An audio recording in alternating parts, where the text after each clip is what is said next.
A preacher and a bus driver both were killed in a car accident at the same time. And they were immediately found themselves walking up to the pearly gates in heaven, all excited about being in heaven. And as they approached the pearly gates, Peter was on the outside there. He greeted them and welcomed them to heaven. And he said, "Let me take you to your eternal dwelling places." Well, they were just excited, and they walked into the gates of heaven and down the streets of gold, mansions on each side.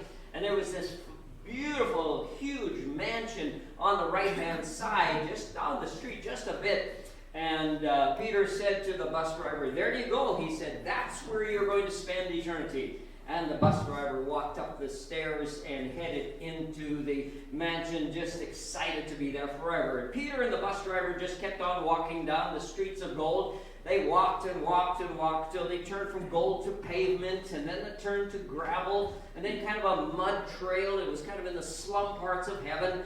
And there was a tar paper shack over there on the side, and Peter said to the preacher, "That's where you're going to spend eternity."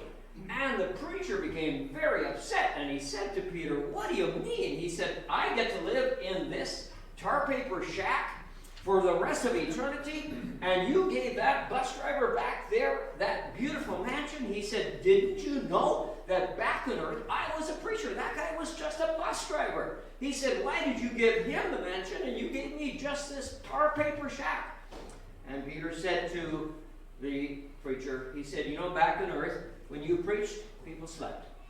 But," he said, "when that bus driver drove the bus, brother, people prayed."